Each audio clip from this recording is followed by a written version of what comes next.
So welcome back po sa ating pong YouTube channel ngayon.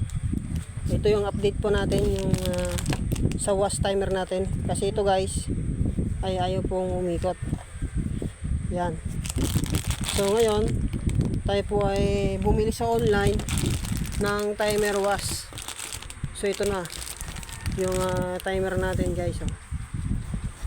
Papalitan na po natin siya.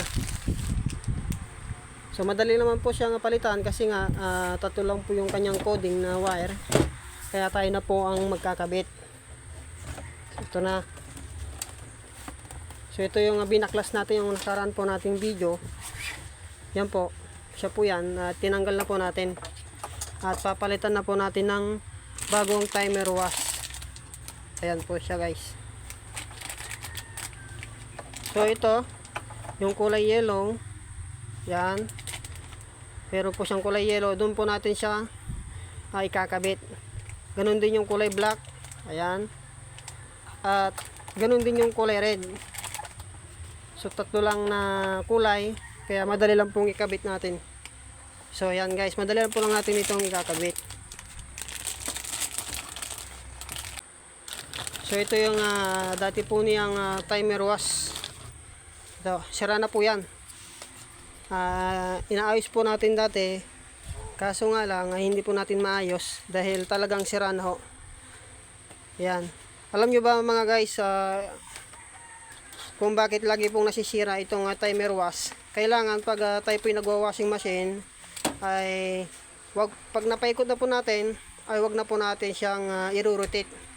Kaya makikita natin doon sa kanyang takip ay don't rotate. Ayun. Wag daw natin ibabalik pag umaandar yung washing machine. Ganun po yung kanyang sakit. Ano guys, pag naglalaba po tayo tapos ay binabalik ulit natin, ay doon talaga masisira yung wash timer ng ating washing machine. So kinakabit na po natin ito ang wash timer. Ayan. So kung mapapansin natin dito guys, ay mahaba po yung binigay ng kanyang wire. So may purpose kaya kung bakit mahaba. So kukunin natin dito kasi yung kanyang pinakasaktong wire. Pero dito mahaba yung binigay para kung in case may mabitin or kaya sobra, babawasan na lang po natin. So ito na ngayon ay atin pong babalatan yung wire at atin na pong ikakabit yung wash timer. So ganito lang naman yung pagkapihit ng ating wire. So kakabit na natin. Wala naman kasi hindi naman mahirap dahil nga magkakapareho yung kanyang kulay. Dito na ikakabit na po natin yung kulay black. So kulay black din yung ating ikakabit diyan. Ayan o.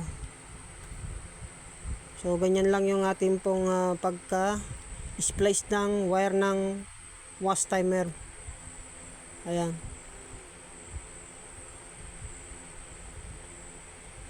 So ipaikot lang natin ng mabuti. Saka po natin lalagyan ng electrical tape. Ayan.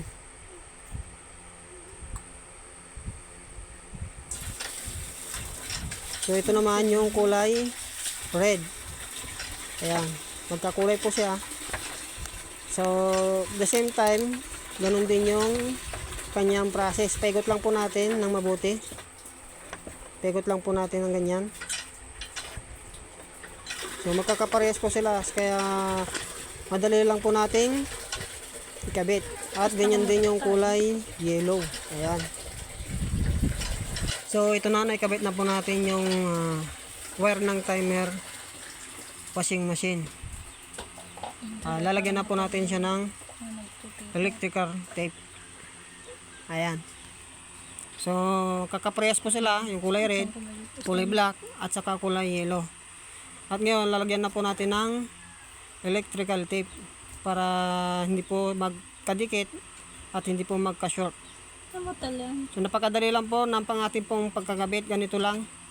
Kung kayo po ay nasiraan ng wash timer machine, I-speed Ganito lang po yung bibilihin natin. Bibili lang po tayo sa Shopee. Ayan. Pakita mo na electrical tape. Ito po yung wash timer machine. Ito yung nasira po ng LJ washing machine. Ang pangalan po kasi ng washing machine natin ay yung LJ. So yun, ikakabit na natin yung mga kanyang takip. At atin pong ititesting kung gagana yung pinalitan nating wash timer. Yan, ikakabit na po natin yan.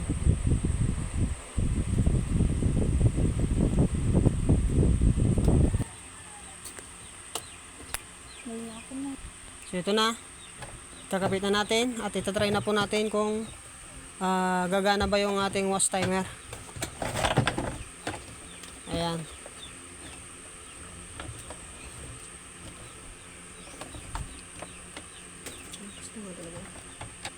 So dito isasaksak na natin Puso-puso. at itesting natin kung talagang gumagana na. Ito siya guys, oh.